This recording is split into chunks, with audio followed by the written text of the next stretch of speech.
Sejam todos bem-vindos à última aula do nosso curso de Direito Constitucional Comparado. Nós examinaremos, após termos estudado diversos institutos da jurisdição constitucional das liberdades na Europa, né? Institutos suíços, austríacos, alemães. Né? Nós vamos agora examinar o Instituto Latino-Americano, né? O Amparo Latino-Americano, um instituto muito importante da jurisdição constitucional das liberdades, não só na América Latina, o que já seria notável, né? É um instituto que está presente em praticamente todos os sistemas jurídicos latino-americanos, mas também em termos globais, porque é um instituto que exerceu uma influência, um impacto mundial, como nós veremos. Então, é um instituto muito importante que nós examinaremos na presente aula. Denominação que nós estamos adotando aqui é Amparo Latino-Americano. Existem alguns autores que falam em Amparo Ibero-Americano. Efetivamente é um instituto da jurisdição constitucional das liberdades, é um remédio constitucional, portanto, uma garantia fundamental, uma ação constitucional de proteção de direitos fundamentais, que é criada no direito mexicano, a partir do direito estadual e depois incorporada no direito federal e exportada para inúmeros outros sistemas constitucionais, né? E, portanto, as duas denominações são possíveis. Ele tanto pode ser denominado Amparo Latino-Americano quanto Ibero-Americano com justiça. É um instituto que surge no direito mexicano, como dito, mas é difundido para todos os outros sistemas latino-americanos praticamente, né? E, inclusive, depois para a Espanha e para outros países europeus e países da Ásia e da África também. Então, é um mecanismo, um instituto de direito constitucional latino-americano que foi objeto de ampla exportação, bem interessante, né? É um mecanismo amplo de tutela jurisdicional de direitos fundamentais, então ele envolve a instauração, o exercício do direito de ação e a instauração de jurisdição, é um mecanismo processual de proteção de direitos fundamentais. Surge no século XIX, né, na Constituição do Estado de Yucatán, como nós veremos, no México, no direito mexicano. É atribuído a um constitucionalista e político mexicano famoso, Manuel Crescencio Herrón y Alcalá, não é? É um constitucionalista importante, ele que concebe esse instituto ao elaborar o anteprojeto da Constituição do Estado de Yucatán, não é? E depois esse instituto se consolida no direito estadual mexicano, no direito do Estado do Yucatán, e depois é federalizado, é adotado pelo direito mexicano federal e depois, como já dito, exportado. Se expande, portanto, para toda a América Latina, para a Europa, África e Ásia. É um instituto da nossa jurisdição constitucional, do nosso direito constitucional, que foi objeto de grande exportação. Não é? As fontes de inspiração, os institutos precursores apontados são vários. Alguns apontam o Habeas Corpus Act em inglês, né, de 1679, que nós já referimos em aula anterior. Alguns falam do famoso precedente Marbury versus Madison, de 1803, que nós já examinamos a matriz constitucional norte-americana e também, não é, o controle judicial de constitucionalidade difuso, né? E alguns mais puristas remontam as origens desse instituto para o processo foral aragonês, né? É aquele processo, aquele constitucionalismo medieval do Reino de Aragão, né? Ele era conhecido por ser um direito mais liberal do que o de Castela, por exemplo, o direito aragonês, e ele já previa vários mecanismos de tutela de direitos fundamentais, né? Como, por exemplo, os processos de manifestação, firma de direito e outros. Então, esses institutos não dá tempo sequer da gente aprofundar minimamente aqui, mas são institutos que, para alguns, são precursores desse instituto aqui na América Latina, né? Durante o século XIX, né, e uma parte do século XX, o habeas corpus foi o único mecanismo de proteção de direitos fundamentais na América Latina. Até este fato foi o que originou a já referida em aula anterior doutrina brasileira do habeas corpus, aquele habeas corpus com escopo amplo, né, tutelando não só a liberdade ambulatória, mas também outros direitos fundamentais, né? Manuel Crescencio, como nós já mencionamos, né, esse político e jurista mexicano, ele cria um instituto que vai servir para a tutela de direitos fundamentais, de certa maneira inspirado no habeas corpus, né? E, portanto, vai ter várias das suas características, como gratuidade, celeridade, urgência, prioridade, enfim, informalidade, né? Nós veremos essas características. Vai criar um Instituto de Tutela de Direitos Fundamentais na Constituição do Estado do Yucatán de 1841, prevendo esse instituto em vários artigos, artigo 8º, artigo 9º, artigo 62, né? Depois, como já dito, em 1847, por emendas ou reformas à Constituição, se incorpora no direito constitucional federal mexicano esse instituto. Ele é reiterado na Constituição Federal seguinte, de 1857, e depois na Constituição sucessiva de 1900 1917, a famosa Constituição Mexicana em 1917, né, ainda em vigor, embora muito alterada por inúmeras emendas, né, que o prevê em seus artigos 103 e 107. Né? É impossível falar de cada um dos amparos, porque é um instituto previsto em diversos sistemas com certas variações de denominação. Alguns sistemas chamam de recurso de amparo, outros de ação de amparo, outros de juízo de amparo. Há algumas discussões também sobre natureza jurídica, que nós já vamos mencionar. É impossível falar de cada um deles. Nós falaremos sobre algumas características gerais, né, dessa ação de amparo em diversos sistemas, e teremos como foco principal, talvez, aqui o amparo mexicano, que é o amparo original. Né? No México, o amparo é o único mecanismo de tutela de direitos fundamentais. Não há nenhuma outra ação para tutela de direitos fundamentais. É o que alguns autores chamam de tutela omnicompreensiva. Significa qualquer lesão a direitos fundamentais no direito constitucional mexicano se resolve por via do amparo. Né? E por isso mesmo alguns autores como Héctor Fixamundio e outros identificam pelo menos 5 dimensões do amparo mexicano. É um instituto de proteção de direitos fundamentais muito amplo. Existe o chamado amparo liberdade, que é o amparo que faz às vezes de habeas corpus, tutela liberdade ambulatória, de ir e vir e permanecer. Né? O amparo contra decisões judiciais, é o chamado amparo cassação, é assim chamado porque visa proteger a legalidade, fazer com que as decisões judiciais se mantenham, mantenham a observância da legalidade, por isso amparo cassação. O chamado amparo contra leis, que é o amparo de inconstitucionalidade, uma espécie de ação de inconstitucionalidade também. Então, também é previsto aqui, visa preservar a constitucionalidade e impedir a permanência no sistema de leis inconstitucionais. E ainda o chamado amparo como contencioso administrativo, que visa controlar a administração pública, e o amparo social, que visa proteger camponeses e populações rurais, foi criado na década de 60, também por emendas da Constituição. Não é possível examinar cada um deles, mas o sentido de cada um é um tanto quanto evidente. É uma ação constitucional de tutela de direitos fundamentais que tem diversas dimensões. Se trata da tutela de direito fundamental, da liberdade fundamental de ir e vir, amparo liberdade. Se trata de decisões judiciais que violam a legalidade, amparo contra decisões judiciais ou amparo cassação, e assim sucessivamente. Não é? A difusão do amparo, como eu já dito, foi muito ampla, ocorreu em diferentes momentos. Ao longo do século XIX, na primeira metade do século XX, nós temos uma difusão que se dá primeiro do México para os outros países da América Central, né, para os países da América Central, melhor dizendo, e para a Espanha. Não é? Depois, no século XX, durante as décadas de 50 e 60, vários ordenamentos constitucionais de países sul-americanos recebem um amparo. É o caso da Argentina, Venezuela, Bolívia, Equador, Paraguai, que incorporam o amparo aos seus sistemas. E depois há uma última onda mais recente, né, de difusão, das décadas de 70 até a década de 90, né, em que outros países recebem o Instituto, como Peru, Chile, Uruguai, Colômbia, República Dominicana e outros estados. Né? Além disso, há também mais recentemente circulação do modelo, como já dito, para países da Europa, né? Outros países da Europa, além da Espanha, como a Europa Central, o leste europeu, depois da queda do Muro de Berlim, e segundo alguns autores, até mesmo a Ásia e África. Né? Apenas como um exemplo e uma ilustração, eu transcrevo aqui nesse slide o artigo 107 da Constituição Mexicana, que prevê, na redação atual, né, prevê o juízo de amparo, a ação de amparo. Traduzindo livremente aqui, o juízo de amparo se seguirá sempre por instância da parte agravada, né, ou seja, mediante provocação, impetração pela parte prejudicada, tendo tal caráter quem aduz ser titular de um direito ou de um interesse legítimo individual ou coletivo. Ou seja, a legitimidade ativa aqui é do titular do direito lesado ou do interesse legítimo lesado, que pode ser individual ou coletivo. Já vemos aqui então que temos amparo individual e amparo coletivo. Né? Sempre que alegue que o ato reclamado viola os direitos reconhecidos por essa Constituição, ou seja, viola direitos fundamentais, e que com isso afeta a sua esfera jurídica, seja de maneira direta ou em virtude de sua situação especial em face da ordem jurídica. Então aqui o regime mais básico da Constituição, do amparo na Constituição mexicana. Há muitas outras disposições que não é possível aqui examinar, mas de modo geral, esse algumas características fundamentais. Outra ilustração aqui, né, na Constituição Argentina vigente de 1994, o artigo 43 prevê também essa ação constitucional.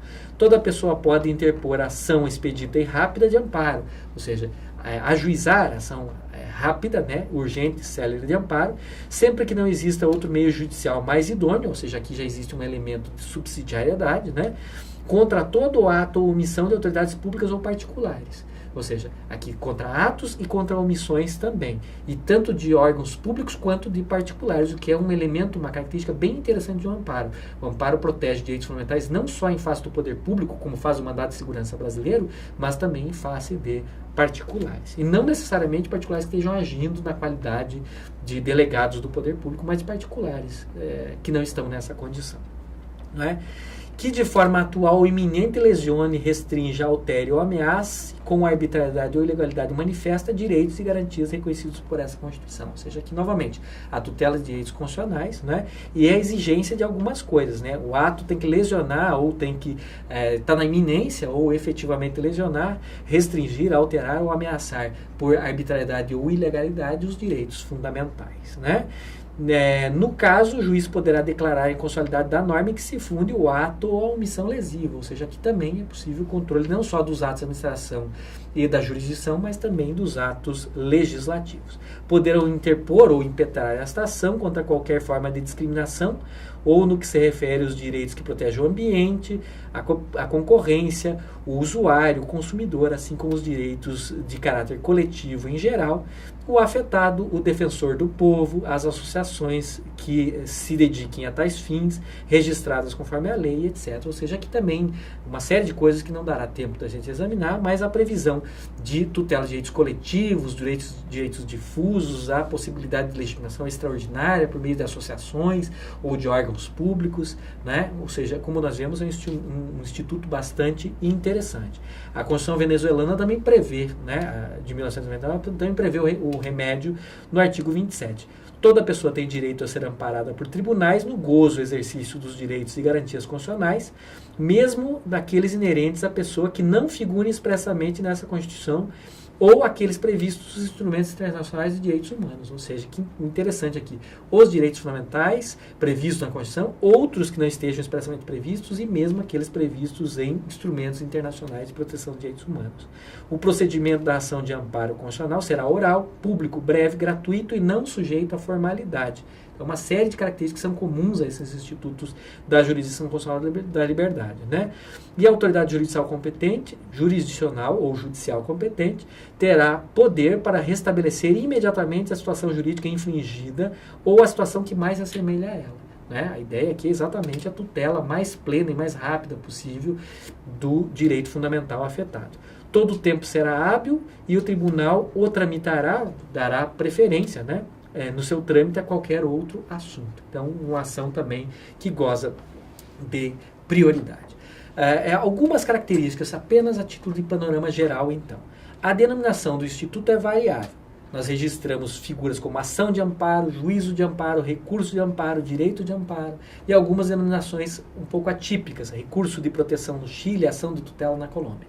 Mas, essencialmente, se trata do mesmo instituto, uma ação constitucional de tutela de direitos fundamentais. Há várias controvérsias entre os autores sobre a natureza jurídica. Nós não temos condições de examinar isso aqui, remetemos os cursistas para a literatura especializada, que está, inclusive, na bibliografia do curso. Né? Contempla, como nós já vimos, modalidade individual e coletiva também, né? É possível tutela tanto individual quanto coletiva por meio do amparo, né? Na maioria dos países, objeto de recepção legislativa ou constitucional, ou seja, na maioria dos países ele foi constitucionalizado, em alguns ele foi recepcionado por leis infraconstitucionais. Em um menor número de países é construção pretoriana, ou seja, foram os tribunais que incorporaram essa garantia, né, ao sistema constitucional. Né? Os direitos e liberdades tutelados são todos aqueles direitos e liberdades fundamentais, geralmente, né? Exceto a liberdade ambulatória. Essa é a tendência. A tendência é que os países adotem o amparo como mecanismo de tutela de todos os direitos, exceto a liberdade ambulatória, que normalmente é objeto do habeas corpus, né? Tem que se fazer uma ressalva também aqui a questão do acesso a dados pessoais e a outras questões análogas. Né?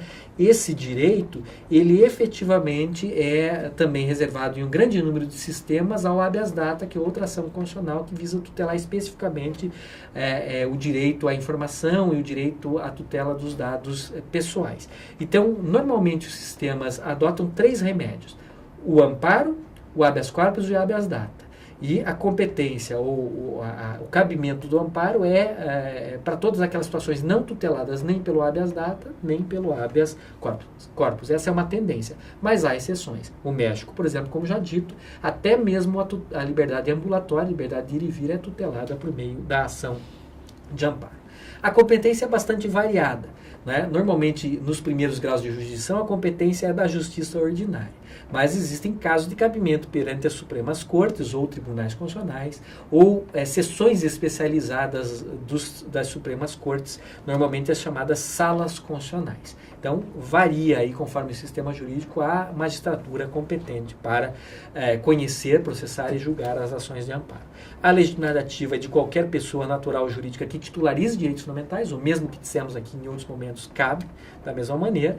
Né? Há a presença, como já visto, de legitimados extraordinários, o Ombudsman, o Ministério Público, associações, Defensor do Povo, né? Todos esses entes também são legitimados ativos em algumas situações. Né? A legitimidade passiva é tanto de autoridades públicas quanto particulares, e aqui, como já dito, não precisam ser particulares agindo na qualidade de delegados do poder público, mas agindo na qualidade de particulares, desde que haja uma violação de direitos fundamentais. É uma dimensão interessante do amparo. É um instituto que contempla a chamada dimensão horizontal dos direitos fundamentais, ou interprivada. Protege direitos fundamentais não só em face do Estado ou dos seus agentes delegados, mas também em face de particulares, naquelas situações em que um particular viola direitos fundamentais. Tem um caso importante na jurisprudência da Argentina, né, que é o caso Samuel Cote, julgado já em 1958, em que já se reconhecia a eficácia interprivada dos direitos fundamentais, já se reconhecia o cabimento do amparo contra particulares. Os prazos variam, 15, 30, 60 dias, 6 meses, cada sistema tem prazos menos amplos ou mais amplos decadenciais para impetração dessa medida, sempre contando normalmente como termo inicial a ciência do ato violador de direitos fundamentais. Todos os sistemas praticamente contemplam medidas cautelares, né? Essa é uma possibilidade bastante difundida, né? Suspensão do ato, dos efeitos da lei. O objeto da ação é sempre o ato ou omissão que implica a violação de direitos e liberdades fundamentais. Então, tanto cabe contra a inconstitucionalidade por ação quanto contra a inconstitucionalidade por omissão. E o requisito é normalmente esse, que a lesão ou a ameaça seja atual ou seja pelo menos iminente. Tem que haver alguma concretude nisso e não um mero temor remoto. Né? Em alguns países, como já visto, cabe contra normas de caráter geral, como é o caso do direito mexicano. E encerrando, né, são características frequentes a eficácia restrita. No direito mexicano, por exemplo, a famosa fórmula de Otero, referência ao jurista Mariano Otero. A eficácia em princípio da decisão do amparo é sempre restrita às partes, em geral ela não é transcendente, embora possa haver mecanismos de ampliação, e há no próprio direito mexicano. É um requisito, em muitos casos, é um remédio, em muitos casos, subsidiário, ou seja, só cabe depois de esgotados os recursos ordinários, mais ou menos nos termos do que examinamos com relação à reclamação constitucional. É orientado por princípios como celeridade, oralidade, publicidade, gratuidade, prioridade e muitas vezes desnecessidade de capacidade postulatória. Né? Tudo isso visa fazer com que o processo seja julgado rapidamente, a oralidade que seja feita de maneira simples e fácil, e assim por diante. Ou seja, a ideia é facilitar a tutela dos direitos fundamentais. A informalidade é extrema, em alguns casos sequer capacidade postulatória é necessária, sequer forma escrita é necessária, pode ser impetrado de modo oral. E no direito mexicano, novamente, por exemplo, é possível que o juiz supra de ofício defeitos, né, sane de ofício defeitos no amparo impetrado pela parte, a chamada suplencia de queja deficiente, né, algo bem interessante também. Visa, em muitos casos, a proteção também, não só de direitos fundamentais, mas também direitos previstos em lei e direitos previstos em tratados. E também tutela, como já visto, direitos difusos e direitos coletivos. Né? Como dito, de modo geral, é impossível estudar em maior profundidade aqui, na carga horária do curso, todos os aspectos do amparo, mas esses são os aspectos principais, remete os cursistas à literatura especializada.